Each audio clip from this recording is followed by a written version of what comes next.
Salam alaikum Azul, bonsoir. Ceux qui parlent au nom du régime auront maudit ou débité leur siripeuse profession de foi. Ils ne trompent pas grand monde, en fait, pas même leur propre personne, puisque qui ignore aujourd'hui que l'Algérie n'est pas un État de droit, que ses institutions ne sont que des façades en trompe-l'œil, que les lois ne sont pas faites par les représentants du peuple, que la Constitution n'est qu'un outil entre les mains de ceux qui ont capté la volonté populaire. Une Constitution qu'ils sont les premiers, par ailleurs, à violer quand elle dérange certaines de leurs initiatives du dernier quart d'heure. Qui ne sait pas tout cela? Qui ne sait que ce malheureux président qu'ils mettent à toute leur sauce, à qui ils font endosser tous leurs agissements, n'est plus qu'un pauvre corps désarticulé, incapable de décider de quoi que ce soit, devenu otage de ceux qui règnent en son nom. Qui l'ignore? Je vous le demande, qui? Personne donc n'ignore que ce régime est tout ce qu'on veut, sauf un État de droit. Personne.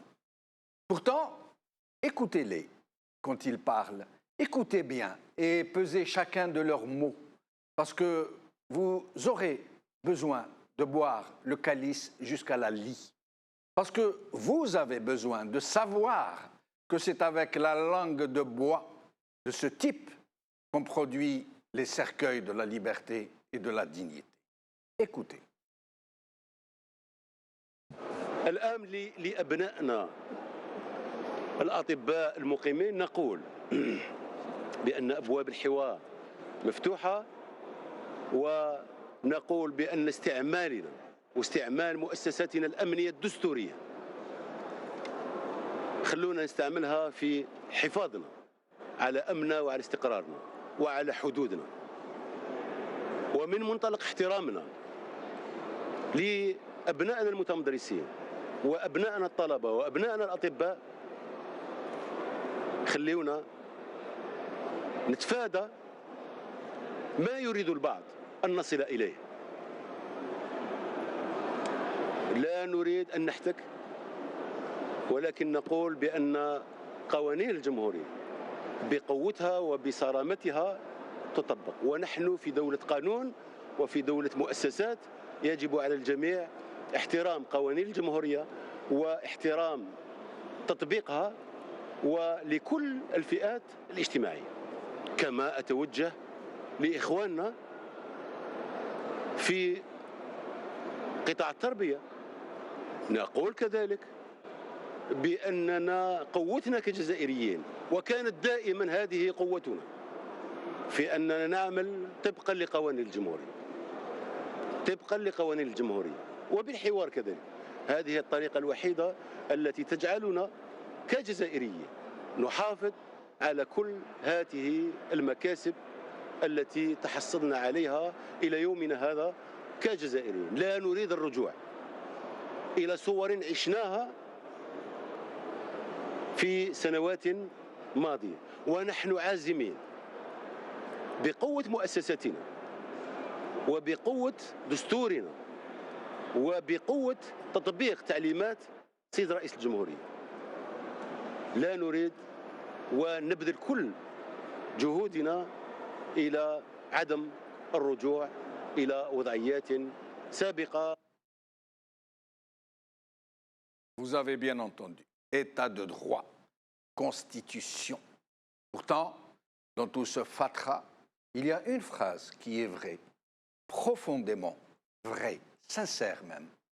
C'est quand M. Bedoui dit qu'il faut laisser son régime user de la force contre les manifestants, un recours à la force qui n'a d'autre objectif que la sauvegarde de leur sécurité et leur stabilité. Oui, une phrase très vraie, parce que quand il dit « laissez-nous user de la force pour la sauvegarde de notre sécurité et de notre stabilité », et que leur propre parti, qui sont dans leur soi-disant Parlement, leur demande d'utiliser de la force contre les manifestants, pour la sauvegarde de leur sécurité et de leur stabilité, c'est d'eux-mêmes qu'ils parlent. De la sécurité et de la stabilité, non pas du peuple algérien, non pas du pays, non pas de la nation, mais du régime qui l'opprime, des barons qui le pressurent, des potentats qui le pillent. Oui, ils ont peur. Oui, ils se sentent menacés dans leur existence même. Oui, ils craignent que ces manifestations, pourtant pacifiques, ne fassent tache d'huile et qu'ils ne prennent valeur d'exemple. Et c'est bien pour cela qu'ils refusent de satisfaire les revendications des médecins résidents et des enseignants, parce qu'ils ont peur que toute la société algérienne n'entre dans les mêmes logiques, dans les mêmes aspirations, et le régime n'a plus les moyens de ses méthodes. La crise financière induite par la chute des cours du baril l'a dépouillé de ses moyens, et il n'est plus en mesure de continuer à corrompre la société, d'acheter la paix sociale. Et donc, comme ce régime ne connaît que le discours ambigu et ambivalent de la carotte et du bâton, et qui n'a plus suffisamment de carottes, l'heure semble avoir sonné pour la seule option qui reste, le bâton. Alors, en plus que de n'avoir plus d'autre choix que de s'en servir, il commence par la menace et prévient qu'il est dans son droit, que lui est un État de droit, et paternaliste en plus d'être fouettard, il pousse le bouchon jusqu'à dire de ceux qu'il bastonne et qu'il livre à ses soudards et à ses juges corrompus que les médecins résidents, que les étudiants, que les écoliers sont ses enfants. Abna'na. Peu cher. Aujourd'hui. TSA. Entretien. Médiation de l'imam Ali Aya. Nouria Ben Khabrit s'explique. Par Hajar Genanfa. Liberté. Il s'est exprimé hier sur les contestations sociales. Bédoui. Des partis poussent au pourrissement. Par Farid Belgassem. France 24. Algérie. Des milliers de médecins bravent l'interdiction de manifester à Alger. Par France 24 avec AFP.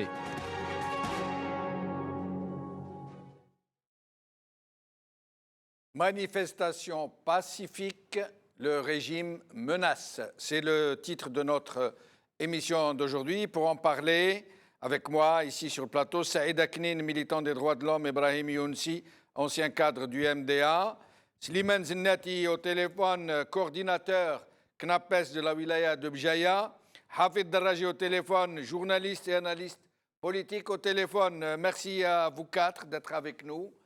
Je vais commencer par Slimane Zinnati qui nous a demandé de libérer. Il est sur la route. Il s'est donc garé pour nous parler. Slimane Zinnati, merci d'être avec nous. Merci. Alors, vous êtes donc le coordinateur de la CNAPES de la wilaya de Bjaya. Ben Rabret, la ministre de l'Éducation nationale, menace de licencier tous les grévistes qui sont tous les enseignants qui sont en grève. Elle a déjà envoyé des notifications de licenciement, à peu près un demi-millier, et elle menace de licencier à peu près 16 000 enseignants. Or, le problème, c'est qu'un de ses représentants a déclaré ceci. Parlons de vous, des grévistes de la CNAPES. Il dit ils ne sont que 4% en grève. 4%. Alors que vous parlez de 70%. Le problème est que ce que nous ne comprenons pas, si vous n'étiez que 4% en grève, pourquoi dans le même temps ils disent que vous avez paralysé le secteur? Est-ce que 4% de grévistes peuvent menacer tout un secteur? Exactement, vous avez bien analysé à travers votre question. Nous, aujourd'hui, au CNAPES, on dénonce le recours à ces intimidations qui n'ont pas de choses positives qui vont aller dans le sens d'un dénouement. Nous dénonçons aussi le recours aux tribunaux qui fait une chose qui discrédite le système judiciaire. Aujourd'hui, au CNAPES, les enseignants en Algérie attendent un dialogue social responsable, une négociation autour des revendications soulevées. Ces mesures d'intimidation, de répression, de violence, à l'image où les enseignants ont été empêchés d'un rassemblement au niveau d'Accès le lundi passé lors des rassemblements synchronisés à travers l'ensemble des wilayas du pays. Je profite c'est-à-dire des rassemblements synchronisés pour dire que l'opinion publique nationale et internationale a vu la mobilisation sans faille des enseignants affiliés au CNAPES autour de nos revendications justes et légitimes. Là, nous, on interpelle tous les pouvoirs publics à tous les niveaux qu'ils interviennent et que pour le pourrissement soit évité. C'est de revendications justes et légitimes. Il s'agit des arriérés de salaire, il s'agit de régularisation, il ne s'agit pas de choses incroyables et réalisées. Mais justement, quand vous parlez de pourrissement, le régime a donc usé d'abord du moyen de la justice en faisant déclarer par la justice algérienne que votre mouvement était légal. Il s'est servi d'une certaine presse pour vous diaboliser, dire que vous êtes en train de menacer les élèves d'une année blanche, dans le même temps qu'ils disent que vous n'êtes que 4%. Et enfin, la ministre qui promet de licencier pas moins de 16 000 enseignants. Est-ce que dans votre corps, une solidarité va se manifester au profit de ceux qui ont déjà été licenciés et au profit de ceux qui vont l'être dans les jours qui suivent, si l'on croit Mme Benrabaret? Oui, la solidarité, elle est sans faille. Tous les enseignants sont solidaires entre eux.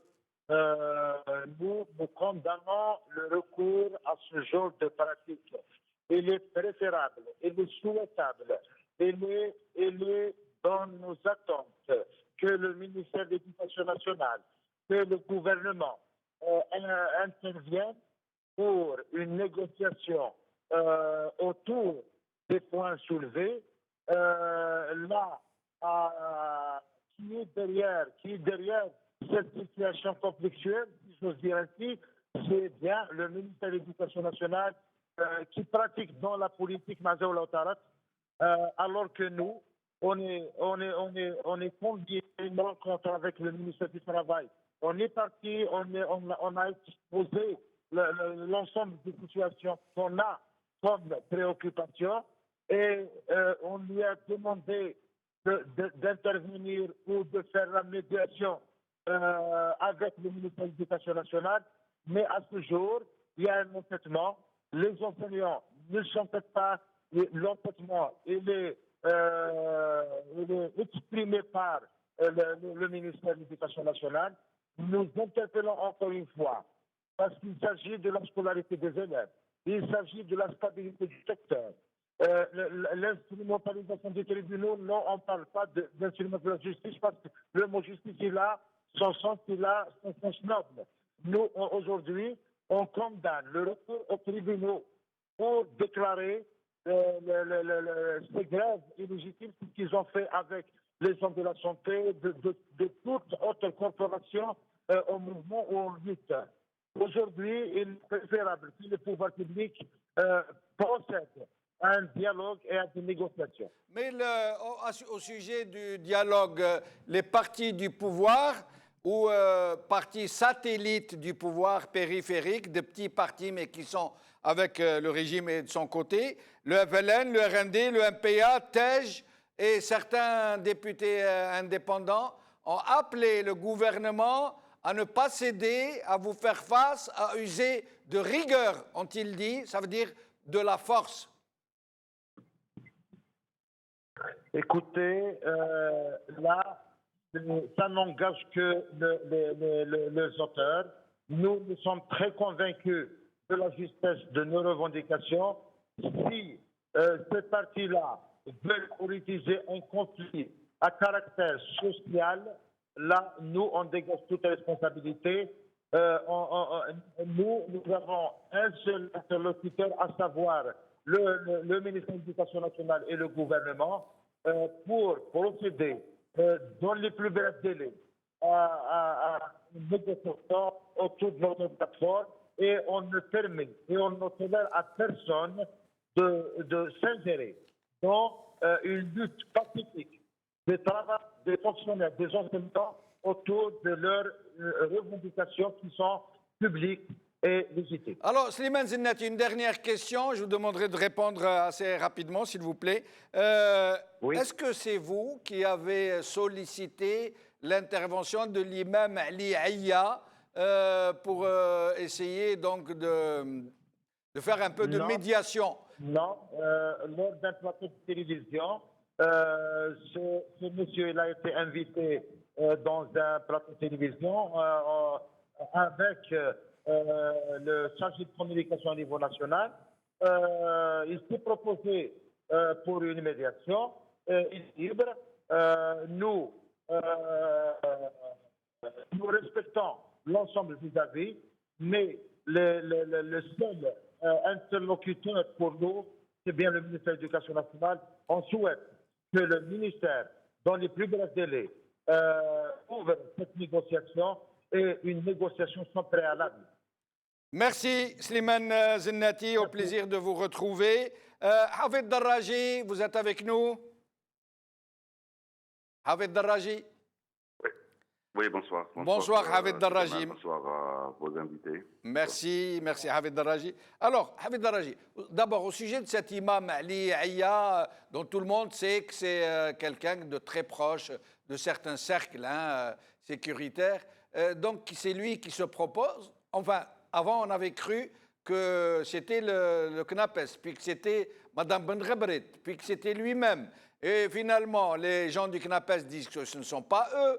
Mme Benrabrit dit qu'elle décline son invitation, qui n'a rien à voir, alors que toute la presse en a parlé, qu'elle allait faire le médiateur. Vous imaginez un imam qui est en train de faire le médiateur entre deux parties, un employeur et des employés, un employeur public. Qu'est-ce que vous en pensez, Hafid Darraji? On peut malheureusement tout imaginer aujourd'hui. Dans un pays, avec tout le respect que je dois aux Zaouïas, dans un pays où tout le monde parle de modernité, d'un état de droit, de technologie, de science, d'une jeunesse, on parle de Zoui et de Chouyour et d'un imam, avec tout le respect que je dois à cet imam et aux juristes, une médiation d'un imam et d'un juriste dans un pays de droit, dans un pays là où il y a des institutions, soi-disant. On fait une médiation entre le SNAPAP et le ministère de l'Intérieur, le ministère de l'Éducation. Le CNAPES, donc, plutôt, moi, le CNAPES. Le CNAPES. Oui. Moi, je ne suis pas étonné parce que nous sommes, malheureusement, aujourd'hui, nous nous sommes retrouvés, ou bien depuis longtemps, nous sommes retrouvés devant un grand mensonge. Les gens parlaient, même le ministre de l'Intérieur parlait d'un état de droit. Je suis même étonné d'entendre le ministre de l'Intérieur intervenir. Ce n'est pas un problème administratif ni sécuritaire. On devait entendre la ministre de l'Éducation, ministre de l'Enseignement supérieur, ministre de la Santé, ministre de la Communication, le Premier ministre, pour parler de ça et pour gérer ce problème qui dure depuis quelques jours, quelques semaines ou bien quelques mois. Un État qui ne peut pas gérer des grévistes dans le domaine de l'éducation et de la santé, au moment où tout le monde sait aujourd'hui qu'un pays, on peut mesurer son développement par rapport à son état de santé et à l'éducation et aux services. Aujourd'hui, les trois sont malades. La santé, elle est malade. L'éducation, elle est malade. Tout le monde le dit.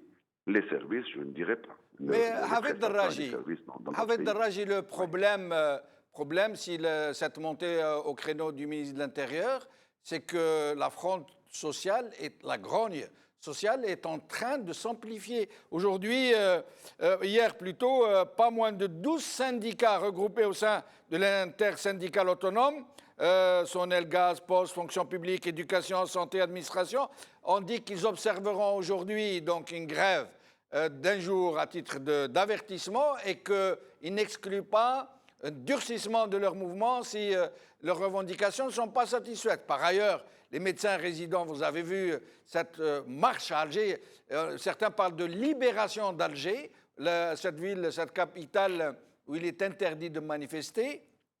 Et donc, moi je trouve qu'il est tout à fait normal que ce ministre de l'Intérieur craigne pour son régime, parce que là, ils sont vraiment en train de vaciller sur leurs fondements, et donc il est en train de menacer, d'envoyer des avertissements, de la même manière que Ben Rabarit menace de licencier pas moins de 16 000 enseignants. Non, peut-être, c'est Jamal, vous trouvez normal qu'il sorte pour nous menacer. Oui. Moi aussi, je trouve normal qu'il sorte pour menacer. Mais pour résoudre le problème, ce n'est pas à lui de sortir pour parler des problèmes de la santé et de l'éducation et de l'enseignement supérieur. Certainement. Et de toute la fonction publique. Certainement. Donc, moi, je trouve que dans son discours, il y avait implicitement de la menace un petit peu. Quand Oui. le ministre de l'Intérieur demande aux grévistes de le laisser tranquille et laisser les services de l'État s'occuper d'autres choses aussi importantes, ne nous obligez pas à utiliser la force contre vous, quoi qu'ils l'ont utilisé, au sein même, à l'intérieur même d'un hôpital. Ils peuvent l'utiliser même à l'intérieur d'une école. Tout ça dénote cette situation inadmissible, premièrement, cette situation incomportable pour le Jama'a al-Islami Romanaya, et cette situation de pourrissement. Moi, je pense que c'est ce genre de déclaration qui pousse au pourrissement. Ils ont commencé à parler de Ayadi Khalijia, de partis politiques qu'ils utilisent. Oui, en tant que parti politique, j'utilise tout ça. En tant que parti politique, j'utilise tout ça. Je ne vais pas appeler les gens à sortir pour se manifester, pour casser ou pour faire quoi que ce soit. Mais je suis là pour apporter mon soutien en tant que parti politique. Où est le Parlement? Eh bien, justement, où est le chef du gouvernement? Où est le président? Justement, où sont les Hafed partis Darraji. de l'alliance présidentielle? Où sont les partis de l'opposition? C'est ça les questions qui doivent Ben se poser justement, aujourd'hui. Hafed Darraji, justement, c'est une question que je voulais vous poser, la dernière avant de vous libérer. Il y a eu un communiqué de partis proches du pouvoir, membres de ce qu'on dit l'alliance présidentielle, membres du Parlement, le FLN, le RND, le MPA et TEJ de Ammar Ghoul, et quelques députés indépendants qui ont fait un communiqué où ils demandent au gouvernement d'être ferme, où ils appellent à la rigueur, ça veut dire à l'utilisation de la force, et à ne pas céder aux revendications des manifestants. De ma vie, je n'ai jamais vu un parlement dans n'importe quel pays au monde, que ce soit les États-Unis ou la Somalie, avec tout le respect que je dois à la Somalie, je n'ai jamais vu un parlement qui incite le gouvernement à faire face, peut-être par la force aussi, à un mouvement de grève. Jamais. Les parlementaires doivent défendre le peuple. Le médecin, c'est un enfant du peuple. Bien sûr, ils défendent l'autorité de l'État, ils défendent l'État, les institutions de l'État. Où elles sont où ces institutions? Les parlementaires défendent le médecin, ils défendent le petit employé, ils défendent le professeur, l'élève, tout le monde, ils doivent défendre. Inciter le gouvernement avec ce genre de communiqué pour leur demander de prendre les mesures nécessaires. Même pas de dialoguer avec les grévistes. Ils pouvaient faire un communiqué pour inciter le gouvernement à dialoguer et à faire vite pour résoudre le problème avant le pourrissement. Mais inciter le gouvernement à faire face à ce mouvement, c'est vraiment grave pour un pays comme l'Algérie, pour un pays où Léold Abbas et Ali Haddad parlent de démocratie et où ils parlent d'un pays, d'un état de droit et d'un état normal. Merci Hafed Darraji, au plaisir de vous retrouver. Merci beaucoup. Alors, Brahim Younsi, sur ce point, ces partis proches du pouvoir, FLN, RND, MPA, TEJ et des indépendants, donc ils font un communiqué où ils demandent au gouvernement d'être ferme face à ces demandes, alors que la situation est explosive réellement. Et de la même manière, le président du Parlement qui avait reçu les médecins résidents, entre-temps, il a dû recevoir une tuile sur la tête, puisqu'il a tout de suite déclaré qu'il avait regretté de les avoir reçus. Qu'est-ce que vous pourriez nous dire sur ça? Il y a des gens qui mettent de l'huile sur le feu, tels que ces partis Godillot. Ce n'est pas la peur plutôt?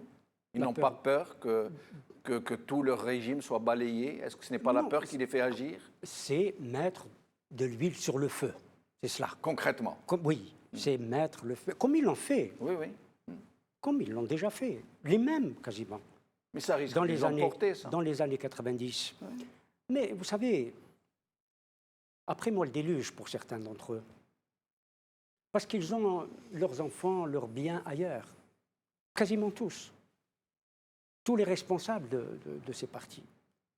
D'autre part, est-ce que les médecins, Les enseignants, les étudiants, que l'on voit, etc., les paramédicales, fonctionnaires. c'est par beaucoup plaisir. de- ouais. Est-ce que c'est par plaisir ou par sadisme Ouais. qu'ils manifestent, qu'ils revendiquent? Certainement pas. Bon, Certainement pas. c'est qu'il y a problème. Et si les syndicats disent qu'il y a problème, alors il y a problème. Et ce problème, il doit être résolu par le moyen du dialogue, ce que le pouvoir refuse. Ce que le pouvoir refuse. Alors que dans un état de droit, comme le dit le ministre de l'Intérieur, dans un pays démocratique, la démocratie n'est après tout que le moyen de résoudre pacifiquement les conflits. Mais dans notre pays, où les institutions, et c'est la raison pour laquelle, Hafid al-Radi, je l'ai entendu, l'Assemblée dite nationale ne peut pas prendre parti, ne peut pas appeler au dialogue, dès lors que le ministre de l'Intérieur, dès lors que la ministre de l'Éducation nationale vont à l'affrontement, vont à l'épreuve de force. On veut réduire un mouvement qui a des revendications légitimes à un mouvement quasiment de délinquants. Brahim aussi, je vais me faire un peu l'avocat du diable.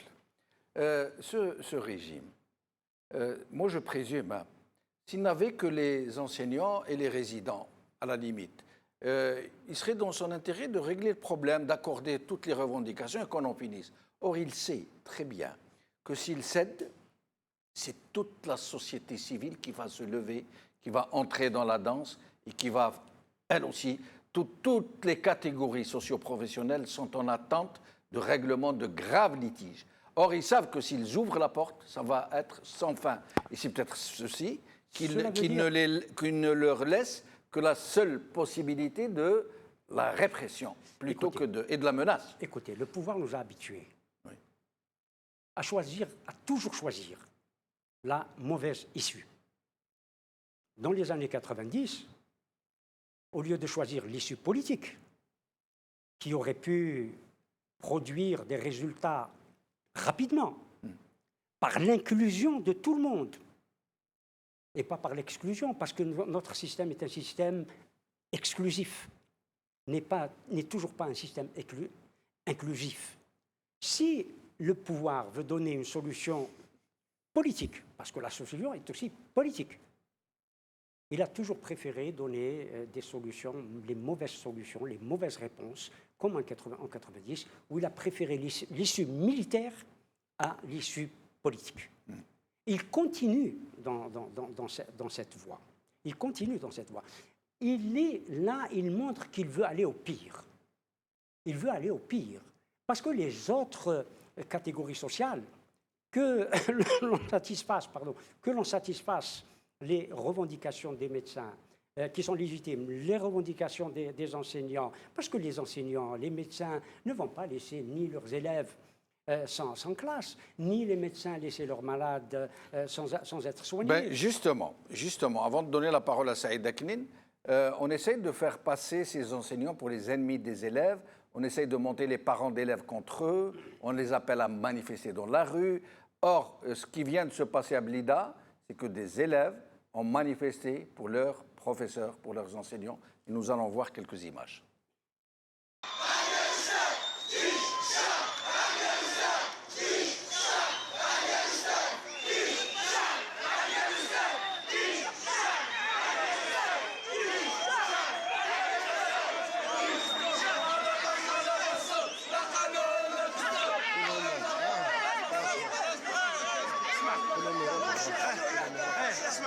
كلهم خلاص خديتهم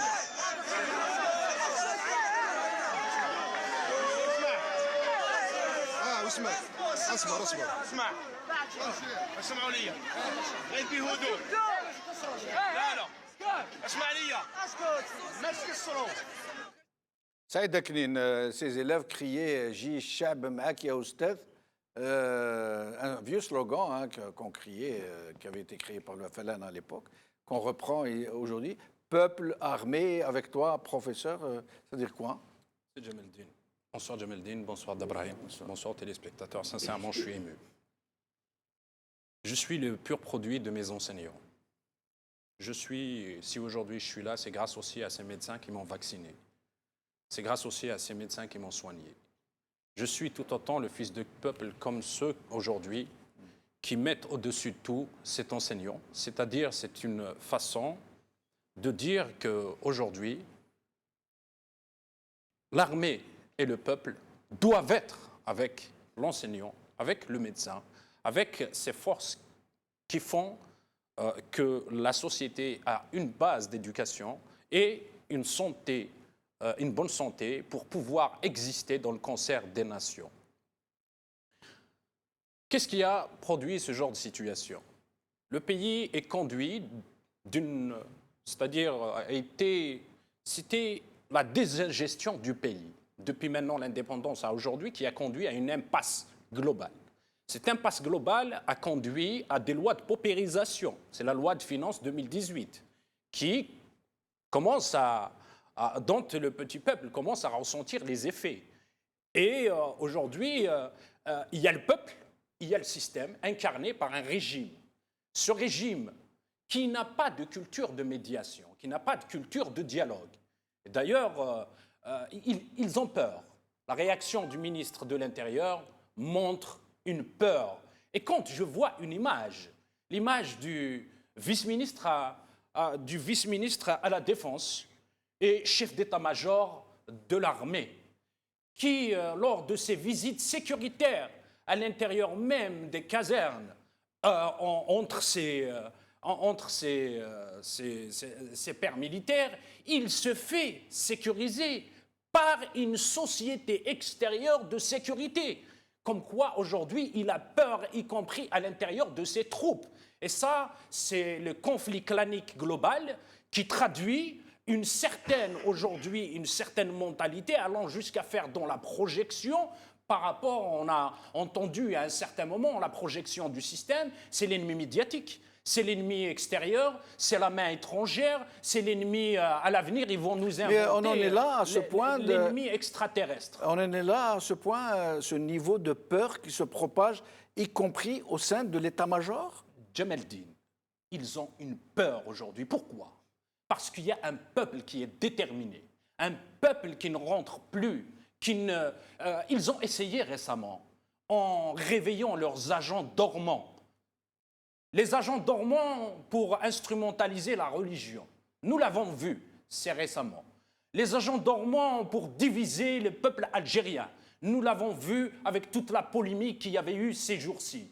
Ils ont essayé avec tous les moyens de diviser. Ils ont vu qu'il y a un peuple uni autour de questions fondamentales, à savoir le changement du système, à savoir la résolution politique des problèmes et non pas la résolution sociale. Pardon, ce que vous dites est tellement grave que j'aimerais que nous en parlions un peu. Vous êtes en train de nous dire qu'ils sont en train d'utiliser des facteurs religieux et des facteurs ethniques, pour parler les choses comme elles sont, identitaires, pour monter les Algériens les uns contre les autres? Mais bien sûr, Jamaldine. Écoutez, je n'ai pas envie de citer des noms. Nous avons assisté à une polémique. Oui, je vois de qui vous parlez. Vous parlez de Naïma Saleh, pour la citer. Et par ailleurs, vous parlez de ces problèmes de guerre entre salafistes et radicateurs qui sont dans les réseaux sociaux. Exactement. Voilà. Je n'ai pas envie, parce que la meilleure réponse à l'insolence, c'est le silence. Je n'ai pas vu le nom de cette personne dans les recherches scientifiques. Je ne l'ai pas vu dans la grandeur historique de notre pays. Je ne l'ai pas vu non plus dans les prouesses littéraires ou philosophiques. C'est pour cette raison, ces polémiques ne servent que ceux qui les alimentent. Et vous pensez que le peuple algérien pourra être prémuni contre de telles complot, j'allais dire, qu'il est assez mûr, assez politisé pour ne pas y succomber? Notre devoir aujourd'hui, c'est d'user de la pédagogie afin d'éviter, la culture de l'émeute, parce que le pouvoir, à chaque fois qu'il est dans une situation d'impasse, il pousse à l'émeute. 2, notre devoir aussi, c'est de prémunir contre les divisions stériles et stérilisantes. La 3e aussi, c'est de nous inscrire dans une dissidence des consciences pacifiques. Voici notre devoir. Et je pense qu'à ce niveau, puisque le ministre, d'une façon à peine voilée, a utilisé de la menace en disant que si ça ne se règle pas, nous allons revivre la décennie noire, la décennie rouge. Là, c'est une preuve à l'opinion nationale et à l'opinion internationale qu'ils sont les auteurs et les maîtres du terrorisme dans le pays. Que la guerre qui a été faite contre les civils, c'est le régime qui l'a faite. Qu'ils sont aussi prêts à s'adonner à une autre guerre. Mais cette fois-ci, le peuple est aguerri et cette fois-ci, nous allons les faire échouer. Non pas parce que nous avons des armes. Nous n'avons pas des armes. Nous avons des idées et nous avons notre volonté et notre détermination à y aller vers une construction pacifique d'une alternative, d'une métamorphose démocratique et sociale. Alors, nous allons voir les médecins résidents, comment ils se sont fait tabasser malgré la promesse du régime de ne pas y revenir. Et puis, je poserai une question particulière à Brahim Younsi.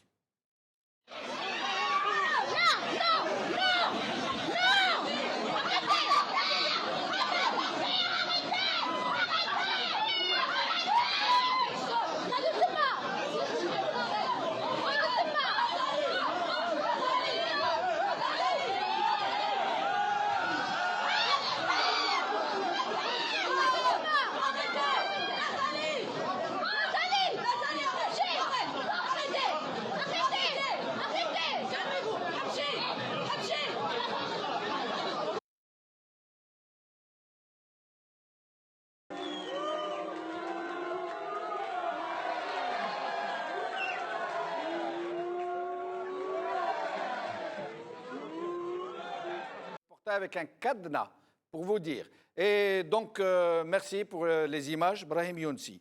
Avec cette grogne qui s'installe sérieusement, qui menace de se répandre à toutes les catégories socio-professionnelles quasiment.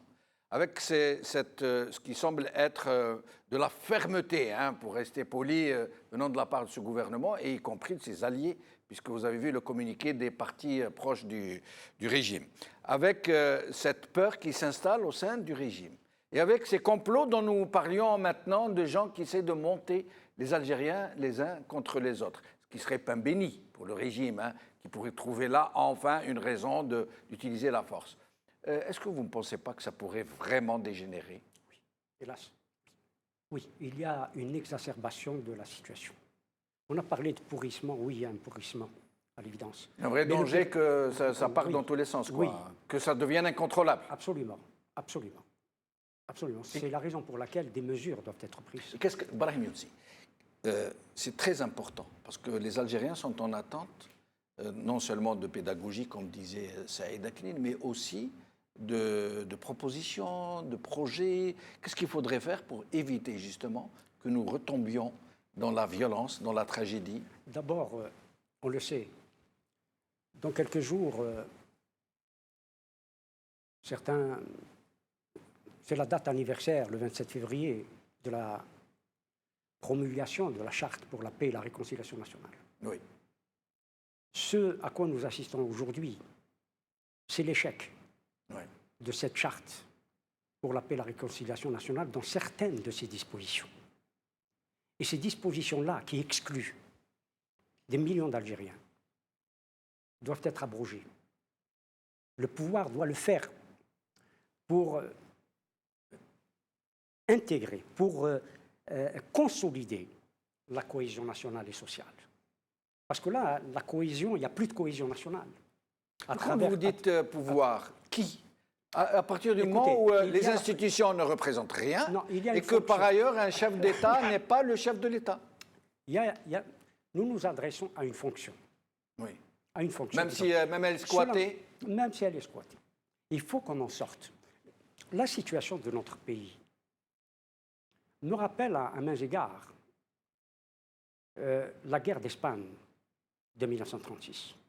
Parce que ce sont les mêmes C'est une guerre civile. Vous nous parlez de guerre civile. Oui, mais la guerre. Parce que c'est les mêmes causes. C'est-à-dire, un camp a gagné les élections, l'autre les a perdues. Et l'Espagne s'est retrouvée dans une guerre civile meurtrière qui est devenue internationale. Oui. Nous avons échappé, Dieu merci, à l'internationalisation du conflit. Appelons-le comme on veut, parce qu'on n'arrive pas à nommer les choses. Mais en tout cas, au sens de la polymologie, ce conflit est indéniablement un conflit intra-étatique. C'est-à-dire qu'il a mis des Algériens les uns face aux autres, les armes à la main. C'est un conflit intra-étatique, un conflit interne. Et donc les solutions, c'est nous qui devons les mettre en œuvre. Et quelles seraient-elles, selon vous? Les solutions, dans l'urgence, hein, dans l'urgence. Dans l'urgence, il y a un article de la Constitution, je crois que c'est l'article 107 par exemple. Il faut absolument... Nous sommes dans la situation de péril. Oui. Nous sommes dans une situation de péril. Absolument. Il faut absolument que la fonction présidentielle décide de mettre en œuvre l'article 107. L'état d'exception. 46, c'est l'état d'exception. Mais Brahim aussi, moi je serais d'accord avec vous jusqu'à une certaine mesure. Parce que je suis d'accord avec vous que la situation étant tellement grave, il faut agir vite avant que ça ne dégénère. Le problème, et j'y reviens, vous me pardonnerez, que ce chef de l'État qui est censé actionner de telles mesures, ce n'est pas lui qui est... Et on ne sait même pas qui dirige en son nom. Alors, quels sont les partis, quels sont les hommes, quelles sont les forces. Parlons encore une fois, comme nous le faisions à l'époque, de ces décideurs qui sont cachés derrière le voile et qui manipulent les uns et les autres. C'est à eux aussi que cela s'adresse. Oui. C'est à eux de maintenir la stabilité du pays. Alors, dans ce cas, pourquoi vous ne faites pas appel directement à l'armée?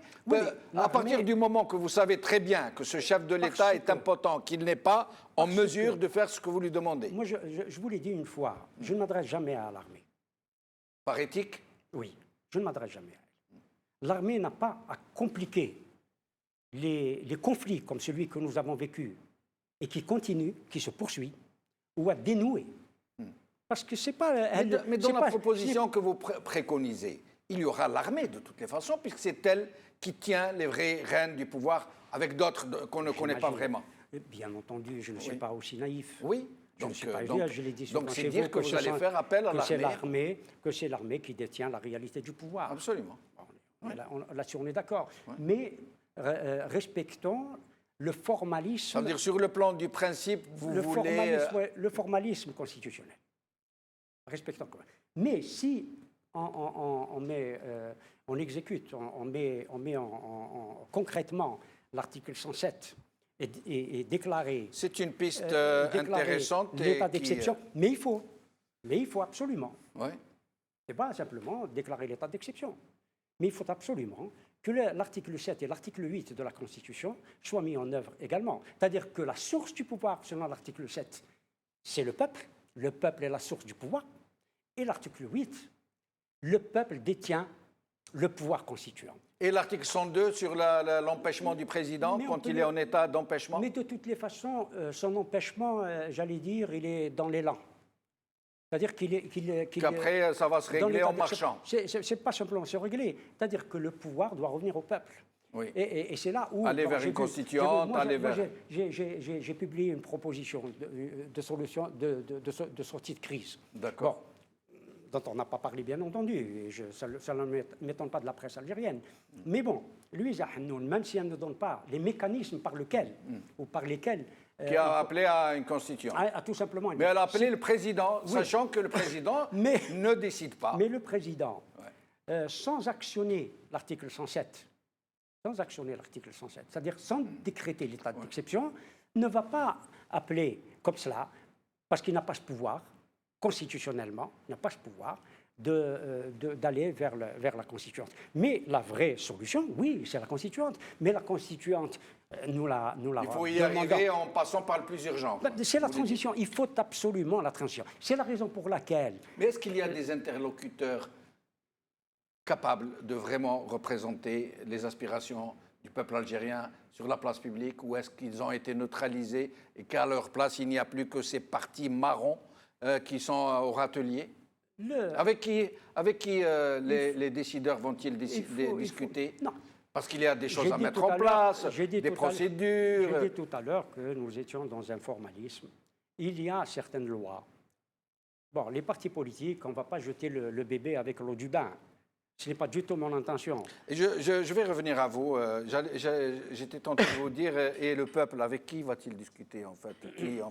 Saïd Knik, qu'est-ce que vous pensez de cette proposition de Brahim Youssi? Vous savez, le problème fondamental de la situation actuelle, c'est l'absence de légitimité. Oui. C'est-à-dire, ceux qui détiennent le pouvoir l'ont usurpé.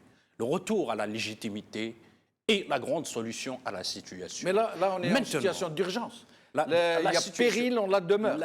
Péril Comment dans faire? la demeure pour le régime. Oui. En effet. Non, y compris pour le pays. Il est vrai. On risque de basculer dans la violence. Il est vrai qu'il souhaiterait, le régime et ses instruments, qu'on bascule dans la violence. Il est vrai... D'ailleurs, il va tout faire pour ça, si ça tourne mal pour lui. C'est ce qu'ils sont en train de faire. C'est ce qu'ils sont en train de faire. Oui. Moi, je ne me cache pas derrière aucun formalisme quand il s'agit de vie humaine. Je ne me cache derrière aucun formalisme, d'autant plus que cette Constitution est illégitime. Cette Constitution est illégitime. Aujourd'hui, il y a une seule solution, c'est le départ du système. Maintenant, on me dit effectivement qu'ils seront les interlocuteurs. Ce n'est pas du populisme que je fais. Le peuple reconnaît les siens au moment voulu. Il est vrai que le système a fait en sorte... Ils ne vont pas émerger comme ça, comme des champignons. Le système a tout fait pour faire le désert. Mais non seulement faire ces interlocuteurs, ils vont venir non seulement faire le désert, mais aussi imposer un leadership politique, un leadership culturel, un leadership culturel, un leadership politique à tous les niveaux. Mais à l'échelle locale, et à l'échelle nationale, il y a bien des éléments qui vont émerger. C'est un processus naturel. Aujourd'hui, parmi les médecins, ils ont un interlocuteur parmi les médecins. Il y a des interlocuteurs parmi les enseignants. Il y a des interlocuteurs dans certains partis politiques. Il y a des personnalités dans le pays qui sont connues dans tout le territoire national. Ben justement, Saïd, alors pourquoi, plutôt, vous, les opposants, vous qui êtes sur le terrain, pourquoi ne pas appeler, justement, comme l'a fait Jamel Zenati dans un article, pourquoi ne pas appeler aujourd'hui à l'émergence de véritables interlocuteurs qui pourraient investir le terrain politique et s'imposer en tant que tels? Vous savez, pourquoi attendre qu'il y ait le feu à la maison? Jamel Din, les militants, les acteurs travaillent depuis maintenant des années. Le moyen d'émerger n'est pas simplement le terrain. Et vous le connaissez mieux que moi. C'est aussi les médias. C'est pour cette raison qu'aujourd'hui, El Maghrébia joue un grand rôle dans l'émergence d'un leadership politique, d'un leadership du peuple, des enfants réels du peuple, auxquels toutes les télés du pouvoir, tous les journaux du pouvoir font en sorte non seulement à construire leur absence, à construire leur silence, mais aussi de les faire disparaître de l'échiquier politique. C'est ça aussi qui est une lueur d'espoir. Aujourd'hui, on reçoit des messages de tous les coins du pays. Et c'est à cela que je me dis qu'il y a cette possibilité d'y aller vers l'avant et il y a cette possibilité à ce que le peuple reconnaisse les siens. Maintenant, les initiatives. Bien sûr que nous sommes dans une situation d'urgence. Nous aimons notre pays plus que ses dirigeants. Nous aimons notre patrie mieux que ceux qui l'ont spolié. Nous, on ne demande rien, on demande ni à être rémunéré, ni à se servir. On demande juste à servir et à éviter à notre patrie, à notre pays, à ce qu'il sombre dans un chaos total. Et là, justement, les initiatives. Il y a plusieurs initiatives. Nous, ce qu'on demande de la jeunesse, est-ce qu'il y ait convergence des bonnes volontés, convergence des luttes, convergence des propositions autour d'une idée centrale, l'humanisme. L'humanisme est le seul aspect aujourd'hui qui puisse transcender et absorber tous les conflits, toutes les fausses divisions pour qu'on puisse faire un saut qualitatif. Et nous y dans l'avenir. reviendrons dans une émission prochaine, Brahim Younsi, en 30 secondes. Nous sommes arrivés à la fin. D'abord, Le mot de la fin. il faut dire que nous sommes dans une situation nationale explosive. Oui. Nous sommes dans une situation régionale explosive. Et nous sommes aussi dans une situation mondiale qui est explosive. C'est dire qu'il y a urgence. Il y a urgence pour utiliser les moyens dont on dispose. Utiliser les moyens dont on dispose. Et reconstituer la fraternité dont tu parlais. L'humanisme dont tu parlais. Nous en avons terriblement besoin de tout cela. Mais le ministre de l'Intérieur a menacé. C'est-à-dire que, là encore, nous aurons des baïonnettes en face. Et encore une fois, c'est le peuple peut-être, dans cette confrontation nouvelle, qui laissera encore des... Et ce sera le mot de la fin, et j'espère que nous pourrons y revenir. C'est un débat très intéressant. Et je suppose que tous les Algériens sont en attente de solutions telles que celles que vous préconisez l'un et l'autre. Si vous me permettez. Mais très vite. Très vite. Parce que vous avez parlé de cet imam que j'ignorais totalement personnellement, que je ne connaissais pas. Habituellement, on fait appel à des experts en conflits sociaux pour résoudre ce type de choses. Oui, avec mais tout le respect que cet homme. Mais hélas, bon, ils sont dans la panique. Il y a un conflit très très sérieux. C'est un agent de la police politique, tout le monde le sait, moi je le dis. Voilà. Mais je ne sais pas, moi je et nous sommes arrivés à la fin de l'émission. Comme l'autre qu'ils ont instrumentalisé, c'est un élément de la police politique. Et merci Saïd Aknin, merci Brahim Younsi, merci Slimane Zennati, merci Hafid Darraji. Merci à vous, chers amis, de nous avoir accompagnés. Bqaw ala khair, bissalama.